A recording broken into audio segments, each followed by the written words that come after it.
Here's the twist nobody saw coming. When the Trump administration targets Anthropic, the biggest winner might not be who you'd expect.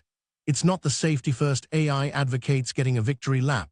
It's potentially the company everyone assumes should be regulated even more.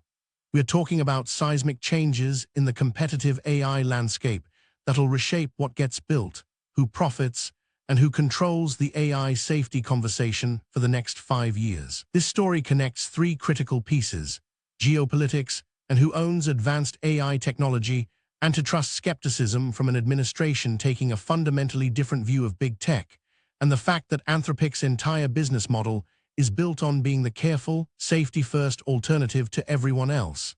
Think of it like this: if the government removed one of 3 runners from a race, the other 2 don't split the prize equally. One of them has a massive head start, better funding, existing customers, and less pressure.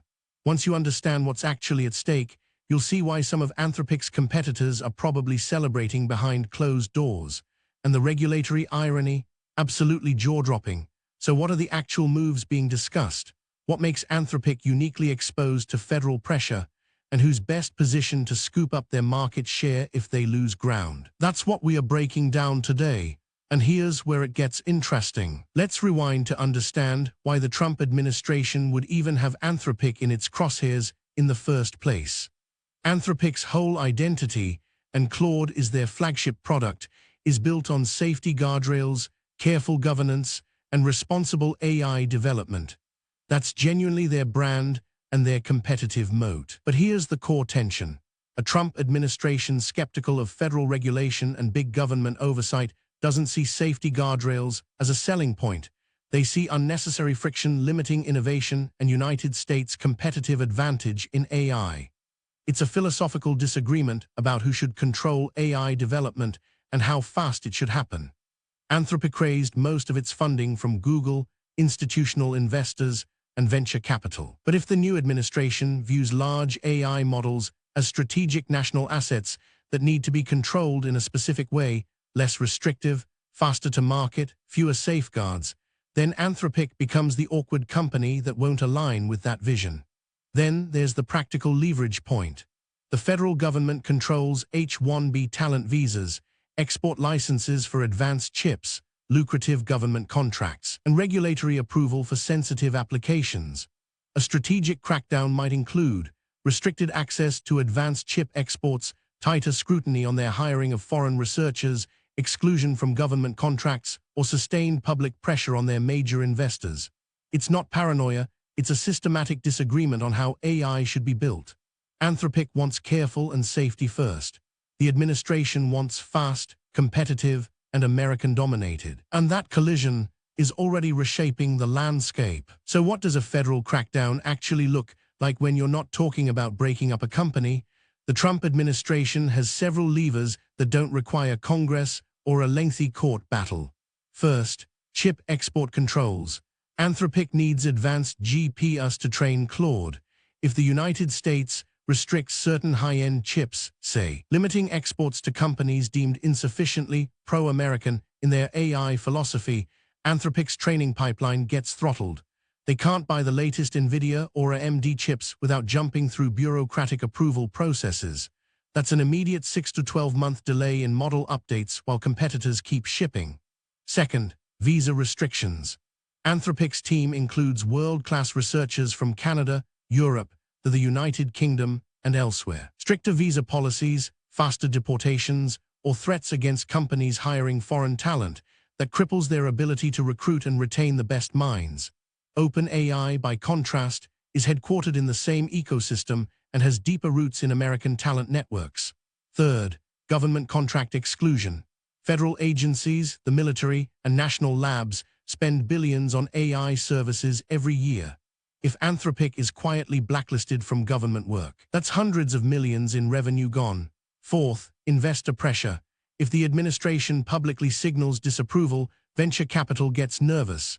Insurance companies recalculate risk. Google, Anthropic's largest investor, might face awkward political questions about why they are backing a company at odds with stated national interests. None of these require legislation. They're administrative, quiet, and devastatingly effective. But here's where the story takes an unexpected turn. We've seen this playbook before and it works. In 2020, the Trump administration went after TikTok because of concerns about foreign ownership and data control. They issued executive orders, threatened bans, and forced a sale. TikTok survived, but the pressure was enormous and the uncertainty lasted months. With Microsoft, the first Trump administration investigated potential antitrust issues, though nothing resulted in charges. The point: a president can deploy regulatory skepticism as a weapon against specific companies. More recently, the US placed restrictions on AI chip exports to China and other countries deemed strategic competitors.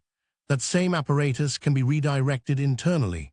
If Anthropic is deemed a strategic liability, slow, cautious, resistant to American-first AI, the precedent exists to tighten the screws significantly. Look at how export controls actually work in practice. NVIDIA and AMD aren't allowed to sell their most powerful chips to China or Russia. The rules are justified on national security grounds. Those exact same rules could be tweaked to make it harder for Anthropic to access the latest silicon without special federal approval. Intel got government subsidies for chip manufacturing under the CHIPS Act because their AI strategy aligned with national priorities. Anthropic, by contrast, has been publicly skeptical of racing to maximize capability without comprehensive safety measures. To a nationalist administration, that's an ideological mismatch. The historical pattern is crystal clear. When a president wants to pressure a tech company, regulatory levers exist everywhere. Now let's look at the competitive landscape and see who actually benefits if Anthropic gets pressured. Anthropic has Claude, which many consider the most sophisticated AI assistant, nuanced, thoughtful, and genuinely aligned with safety principles. But it's not the market leader by revenue or brand recognition. OpenAI has ChatGPT, backed by Microsoft's cloud infrastructure and billions in investment. They're more commercially aggressive, fewer philosophical qualms about scaling fast, and they've already captured massive consumer mindshare. If Anthropic's growth slows due to regulatory headwinds, OpenAI vacuums up those users instantly. Google has Gemini and already owns a significant chunk of Anthropic as an investor. Even if Anthropic faces pressure, Google wins either way. Either Anthropic survives as a constrained subsidiary that serves Google's interests better, or Google acquires them at a steep discount when stock prices fall. Meta is building open-source AI aggressively. If closed-source commercial models like Claude face regulatory scrutiny, Meta's strategy of open-sourcing Llama suddenly looks smarter to government regulators. Freedom-loving, decentralized, American-made, it's a narrative fit. The irony here is absolutely delicious. The administration's skepticism of AI safety regulation could push market consolidation toward the companies least concerned with safety, while simultaneously boosting open-source models that are harder to control. Anthropic, the company trying to do it right, gets squeezed from both sides simultaneously. In game theory terms, Anthropic built a strategy around being the trustworthy player in a multiplayer competition. Let's zoom out and think about what the broader implications are for the entire AI industry if Anthropic takes a hit. First, market consolidation accelerates sharply. OpenAI becomes even more dominant in the consumer space. Google's position strengthens across both cloud and AI. The barrier to entry for new safety-focused AI companies becomes impossibly high. If the government doesn't like your approach, you're exposed. That means fewer players, less real competition, and dramatically fewer choices for users. Second, the funding narrative changes completely. Venture capitalists get nervous about betting on careful AI companies and ideas. Money flows toward whoever has government favor or demonstrates alignment with the administration's AI vision. That's bad for intellectual diversity and different approaches to development. Third, the safety conversation itself gets politicized in dangerous ways. Right now, AI safety is discussed by researchers, ethicists, and engineers across different ideological lines. But if safety-first approaches get seen as ideologically opposed to the administration, the entire conversation becomes wrapped up in politics. That makes honest discussions about actual technical risks much harder to have. Fourth, users lose a real alternative they actually care about. Claude has genuine fans who prefer it because it's thoughtful and honest about its limitations. If that product gets starved of resources or becomes less competitive, those users have nowhere else to go except ChatGPT or Gemini, both owned by companies with less commitment to transparency. Fifth, this sets precedent for the future. So what should you actually be watching for in the coming weeks and months?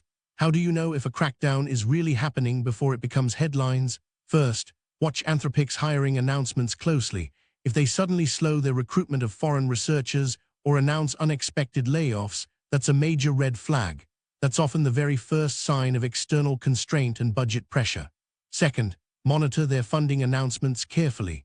If they announce a new funding round, the terms matter enormously and the investor makeup matters. Are venture capitalists pricing in regulatory risk? Are growth projections being revised downward? Are they shifting strategy? Third, track Claude's feature releases and availability. If Claude starts losing new capabilities or if pricing changes dramatically, that might reflect internal budget pressure from external constraints you can't see directly. Fourth, listen to industry commentary and chatter. Researchers and venture investors talk about regulatory pressure long before it becomes official public news. Tech Twitter and industry publications will pick up signals weeks ahead of mainstream media. Fifth, pay close attention to export control announcements from the Commerce Department. They publish changes to chip export restrictions regularly. If new rules appear that specifically impact advanced AI training infrastructure, Anthropic's directly and immediately affected. For your own use, here's the message. Don't get complacent with Claude as your primary AI tool. Diversify your toolkit right now. All right, let's zoom back out and answer the original question directly. When the Trump administration cracks down on Anthropic, who actually benefits in the end? On the surface, it looks like OpenAI wins easily. They become the default choice. ChatGPT gets stickier. Their market position strengthens without them doing anything at all. Microsoft gets more AI relevance in enterprise. That's the obvious winner. But the deeper winner might be the entire open-source AI movement. If commercial AI models get entangled in politics and regulatory uncertainty, open-source alternatives like Llama, Mistral, and the ecosystem of smaller models become far more attractive to researchers and companies that don't want to deal with vendor risk or political targeting. The real loser, though, and this is what bothers me, is the entire concept of responsible AI governance. Anthropic's entire thesis is that you can build powerful, capable AI while being thoughtful about safety. If they get punished for that stance, it sends a signal to the industry that caution and responsibility are liabilities, not assets. That's the invisible cost nobody's talking about enough. Here's what I want you to do. Subscribe and follow for daily AI news, because we're going to be tracking these developments closely over the next months. This isn't ending soon, it's just beginning. Second, diversify your AI tool usage right now. Don't let one company's political situation leave you stranded.